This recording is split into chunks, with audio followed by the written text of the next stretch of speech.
Valentine's Day is supposed to be a celebration of love, a day marked by roses, chocolates, and cherished moments. But on February 14, 2001, in the affluent Quail Creek neighborhood of Oklahoma City, that sentiment was grotesquely twisted into a scene of unimaginable horror. Inside a stately home, behind a door that showed no signs of being forced, lay the body of 55-year-old socialite Susan Hamilton.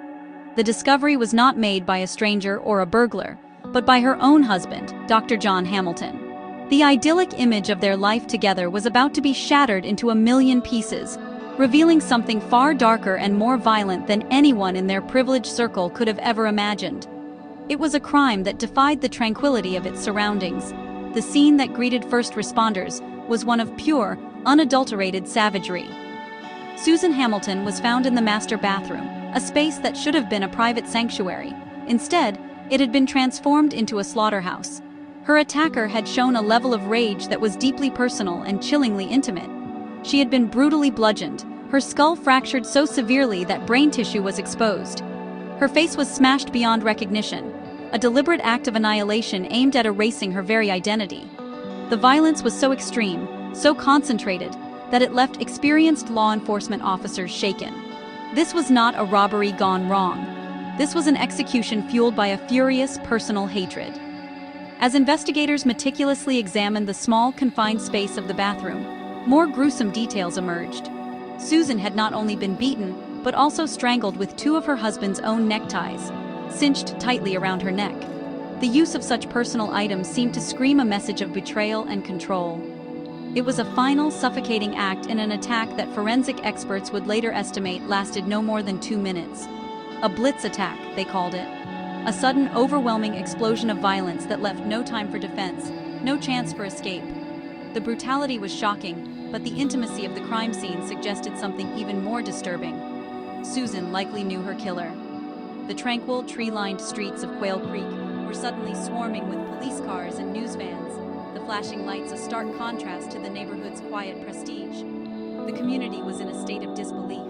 The Hamiltons were seen as a pillar of Oklahoma City high society, a golden couple who had it all. The idea that such a monstrous act could happen in their home, to one of their own, was incomprehensible. But as the initial shock wore off, a terrifying question began to form in the minds of neighbors and investigators alike. With no forced entry and nothing stolen, who could have harbored enough rage to commit such a heinous act? The answer, police believed, was closer than anyone wanted to admit. To the outside world, Susan and John Hamilton were the embodiment of success and happiness. Susan Shibley Hamilton was a radiant and well-liked figure in Oklahoma City's social scene. A mother of 2 from a previous marriage, she was known for her grace, her involvement in charity work, and her warm personality. She moved through the city's most exclusive circles with an easy elegance that made her a beloved hostess and friend. Her life was one of country clubs, lavish parties, and a comfortable existence that many aspired to. She was, by all accounts, living the dream, a woman who seemed to have found her perfect match in a respected and successful man. That man was Dr. John Baxter Hamilton, a prominent obstetrician and gynecologist. When he and Susan met in 1985 and married shortly after, it seemed like a fairy tale. Dr. Hamilton was not just a successful physician. He was charming, well-respected by his peers, and adored by his patients. He delivered babies, bringing new life into the world, a profession that cast him in a benevolent and caring light. Together, they blended their families, creating a large, seemingly happy household. They entertained guests in their beautiful Quail Creek home, projecting an image of marital bliss and shared success. They were the couple everyone looked up to, a testament to finding love and building a perfect life together. Their life was a whirlwind of social engagements, professional accolades, and the quiet comforts of wealth. Friends and acquaintances saw them as a unit, a power couple who complemented each other perfectly. John's professional standing and Susan's social grace created a formidable combination. They were regulars on the gala circuit, their names often appearing in the society pages. From the outside looking in, there was no reason to suspect that anything was amiss. Their marriage appeared as solid as the brick of their expensive home, built on a foundation of mutual respect, shared interests, and a lifestyle that was the envy of many. They had constructed a flawless public image. But as investigators would soon discover, a public image can be a carefully crafted illusion. Behind the closed doors of their seemingly perfect home, a different story was unfolding. The smiles captured in society photographs masked a growing tension, and the foundation of their marriage was not as solid as it appeared. The life they projected was a beautiful facade, one that was beginning to crack under the weight of secrets, resentment, and unspoken desires. The dream was slowly souring into a private nightmare, one that would ultimately explode with devastating and tragic consequences, proving that the most pristine surfaces can hide the deepest flaws. By the start of 2001, the carefully maintained facade of the Hamiltons' marriage was crumbling. The whispers started among Susan's closest friends. She began confiding in them, sharing fears and suspicions that painted a starkly different picture of her life with the esteemed doctor. The primary source of her anxiety was John's increasingly distant behavior and the growing belief that he was being unfaithful. The object of her suspicion was not someone from their social set, but a topless dancer. The idea that her husband, a respected physician, was involved with someone from such a different world was a source of deep humiliation and pain for Susan, striking at the heart of the respectable life they had built. The strain was becoming unbearable. Friends noticed a change in Susan. Her usual vibrant energy was replaced by a quiet worry. The conversations about galas and vacations were slowly replaced by hushed discussions about what she should do. The topic of divorce, once unthinkable, began to surface. Susan was weighing her options, contemplating the monumental step of ending her 16-year marriage. This was not just a matter of emotional turmoil. It would mean dismantling the high society empire they had built together. It would mean a public unraveling of their perfect life, a prospect that likely filled them both with a sense of dread, but for very different reasons. The tension in the home was palpable, and it came to a head on the very morning of the murder. As a Valentine's Day gesture, Susan had given John a card, but the message inside was far from a loving affirmation. She had written, "I bought my cards 2 weeks ago, so I guess maybe they don't seem as appropriate now." To prosecutors, these were not just the words of a wife feeling disconnected. They were a direct and poignant reference to their recent strife. It was a passive-aggressive acknowledgement that the love they were meant to be celebrating was fractured, perhaps beyond repair. This small piece of paper would later become a crucial piece of evidence, interpreted as the spark that ignited a hidden inferno of rage.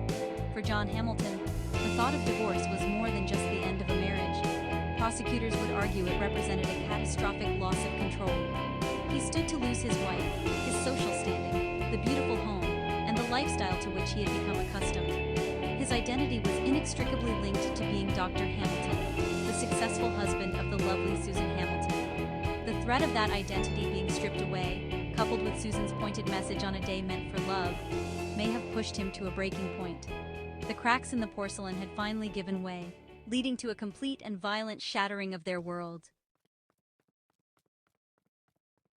The morning of February 14th, 2001, began like any other workday for Dr. John Hamilton. He was a man of routine, a busy obstetrician with a schedule to keep. He performed a surgery at the hospital, his hands steady, his demeanor professional. No one at the hospital reported anything out of the ordinary. After the procedure, he told everyone he needed to make a quick trip home. The reason he gave was simple and believable. He had to retrieve his date book for the afternoon's appointments. It was a mundane errand on what was supposed to be a day of romance, but it was this small trip that would become the focal point of the entire investigation. According to John's own account, his brief return home turned into a nightmare. He claimed he entered the house, left a Valentine's gift of red orchids and a card for Susan, and then went to the master bedroom to get his planner. It was then, he said, that he made the horrific discovery. He found his wife's lifeless and brutalized body in the bathroom and immediately called 911. The dispatcher heard a man in a state of panic, his voice fraught with emotion as he reported the tragedy. To some, it was the sound of a grieving husband who had just stumbled upon an unspeakable scene. To investigators, however, the timeline seemed suspiciously tight. The prosecution meticulously pieced together a timeline that presented a very different narrative. They calculated that John Hamilton had an incredibly narrow window of opportunity, approximately 45 minutes, between leaving the hospital and returning. In that short span, they argued, he had to have done the impossible. He would have had to drive home, confront Susan, and fly into a rage so violent that it resulted in the blitz attack that took her life. The crime itself was a frenzy of beating and strangulation, an act that would have undoubtedly left the attacker covered in blood and evidence. This is where the timeline becomes truly chilling. In that same 45-minute window, after committing such a savage murder, the killer would have needed to have the presence of mind to conduct a thorough cleanup. This meant getting rid of his own blood-soaked clothes, disposing of the murder weapon, a blunt object that has never been found, and washing away any trace of Susan's blood from his body. He then would have had to change into fresh clothes, compose himself enough to appear as a frantic, grieving husband, and place the 911 call before calmly returning to the hospital. It was a sequence of events that seemed almost superhuman in its efficiency and cold-blooded control. With no murder weapon, no confession, and a suspect who appeared clean when police arrived, the case against Dr. John Hamilton hinged on the silent witnesses left behind in the bathroom. The bloodstains. The field of blood spatter analysis became the cornerstone of the prosecution's case. Experts were called in to interpret the macabre patterns decorating the walls, floor, and ceiling. They explained to the jury that blood behaves in predictable ways when it is subjected to force. The size, shape, and distribution of droplets can tell a story about the type of weapon used, the number of blows struck, and most importantly, the positions of the victim and the attacker during the assault. The experts painted a damning picture for the jury. They pointed to microscopic specks of blood, known as aerosolized or atomized spatter, found on various surfaces in the bathroom. This type of spatter is created by extreme force, such as the high-velocity impact from a brutal beating. Its presence indicated the sheer violence of the attack. More critically, the analysts testified about the voids or shadows in the spatter patterns. These are clean areas where blood would have landed had an object or a person not been blocking its path. The shape and location of these voids, they argued, were consistent with someone standing over Susan during the assault. The prosecution's star witness in this domain, Tom Bevel, testified that the patterns proved the attacker was in the room when the blows were struck. He argued that some of the bloodstains found on a shirt in the laundry room, a shirt John admitted was his, were consistent with impact spatter. These were tiny, almost invisible droplets that could only have landed on the shirt if its wearer was in close proximity to the victim during the beating. This testimony directly contradicted John's claim that he only discovered the body after the fact. It placed him at the scene not as a horrified discoverer, but as an active participant in the violence. The blood spatter evidence was powerful because it seemed to offer a definitive scientific answer in a case lacking other forms of direct physical proof. It transformed the chaotic and gruesome scene into a set of data points that the jury could use to reconstruct the crime. The defense would later attack the reliability of this science, but in the courtroom, the story told by the blood was compelling. It suggested that despite his clean appearance and calm demeanor, Dr. Hamilton could not escape the microscopic traces of the fury that had been unleashed in that bathroom. The blood, they argued, put him right in the middle of the storm.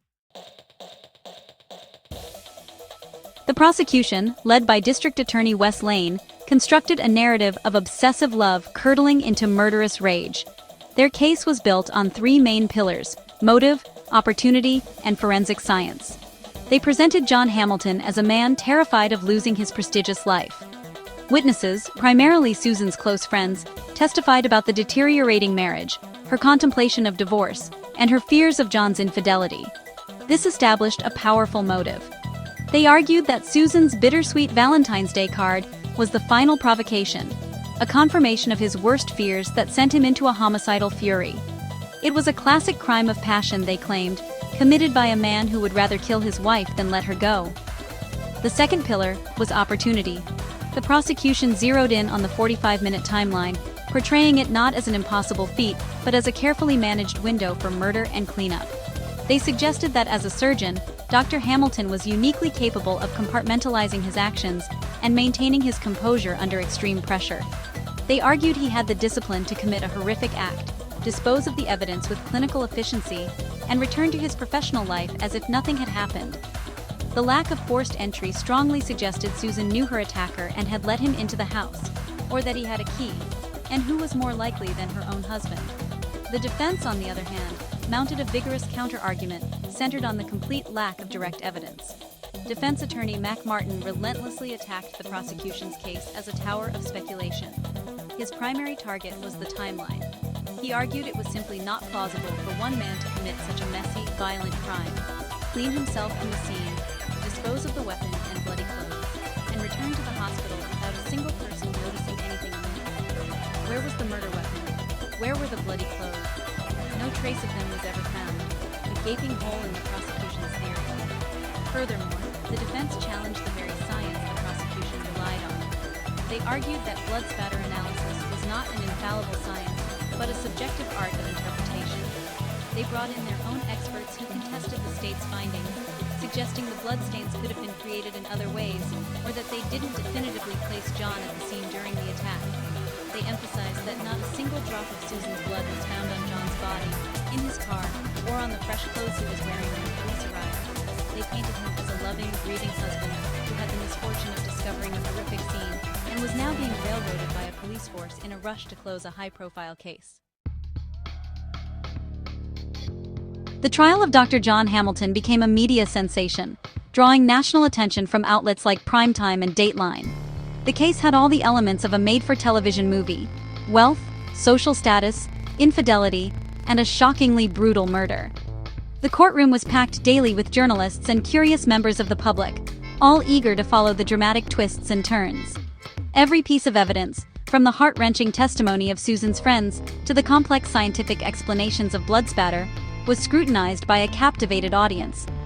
The image of the respected doctor, once a healer, now accused of being a killer, was a powerful and tragic narrative that held the public spellbound. For the jury, the decision was a difficult one, weighing circumstantial evidence against a lack of concrete proof. On one side was the prosecution's compelling story of a man driven by obsession and rage, supported by the seemingly scientific certainty of blood spatter analysis. They had painted a vivid picture of motive and opportunity, asking the jury to connect the dots. On the other side was the defense's persistent questioning. If he did it, where was the evidence? The absence of the murder weapon and bloody clothes loomed large. The jury had to decide whether the story told by the bloodstains was more believable than the story told by the man sitting before them. After hours of deliberation, the jury returned with their decision. They had sided with the prosecution. The foreman announced the verdict: guilty of first-degree murder. A wave of emotion swept through the courtroom. Susan's family and friends wept with relief, feeling that justice had finally been served for the woman they loved. Across the aisle, John Hamilton stood stoically, his face betraying little emotion as his fate was sealed. The man who had once been a pillar of the community was now a convicted murderer. The jury had concluded that behind the calm exterior and the professional accolades was a man capable of unspeakable violence against his own wife. In January 2002, the final chapter of the trial was written. Dr. John Hamilton was sentenced to the harshest penalty possible short of death: life in prison without the possibility of parole. The sentence ensured that the 53-year-old doctor would spend the rest of his natural life behind bars. For the state, the case was closed, a successful prosecution that held a powerful man accountable for his horrific actions. But for John Hamilton and his supporters, the fight was far from over. He maintained his innocence, just as he had from the very beginning, setting the stage for a long and contentious battle over his conviction that would continue for decades to come. For over 2 decades, Dr. John Hamilton remained behind prison walls, his case a staple of true crime television and a cautionary tale of high society crime. He continued to profess his innocence, but his appeals were exhausted, and his legal options seemed to have run out. The world had largely accepted the narrative of the jealous husband who snapped. However, the story took a dramatic and unexpected turn in 2025. The Oklahoma Innocence Project, a non-profit legal organization dedicated to exonerating the wrongfully convicted, announced that they were taking on John Hamilton's case. This decision sent shockwaves through the legal community and reopened a case that many had considered closed for good. The Innocence Project's involvement signaled a renewed belief that a miscarriage of justice may have occurred. Their legal director, Andrea Miller, publicly stated their concerns, pointing to a rush to judgment in the initial investigation.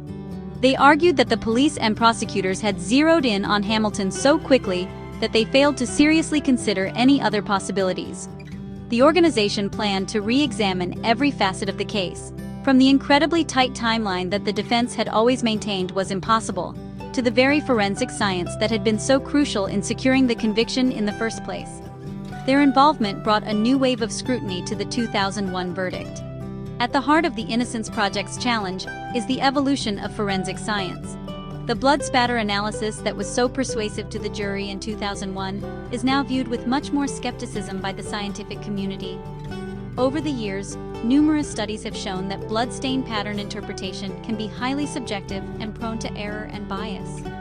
What was presented as a hard science is now often considered a more interpretive art. The Innocence Project believes that a modern, unbiased analysis of the forensic evidence could completely dismantle the prosecution's original case and potentially point away from John Hamilton as the perpetrator. Leveraging a 2013 Oklahoma law that allows for post-conviction DNA testing, the Innocence Project is seeking to analyze evidence from the crime scene using technology that was unavailable or less advanced in 2001. This includes retesting the shirt found in the laundry and other items for traces of DNA that might belong to an unknown individual. As of today, February 14, 2026, the 25th anniversary of Susan's murder, Dr. Hamilton remains incarcerated, but with a glimmer of hope. The process of new testing and legal challenges is slow, but it represents the most significant chance he has had in over 2 decades to clear his name and walk free. The murder of Susan Hamilton is more than just a chilling true crime story. It is a profound and disturbing lesson about the darkness that can hide behind a mask of perfection. The case ripped away the curtain of high society to reveal that wealth, status, and respectability are no shields against the most primal and destructive human emotions. It showed how a relationship that appears idyllic to the outside world can be corroding from within, eaten away by secrets, jealousy, and a desperate need for control. The Hamilton story serves as a stark reminder that the most dangerous threats can often come from the people we are supposed to love and trust the most.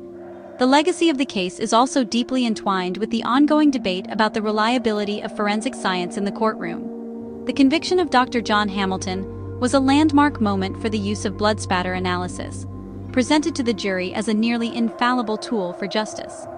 Today, his case stands as a potential cautionary tale about the dangers of relying too heavily on interpretive sciences that can be influenced by human error and bias.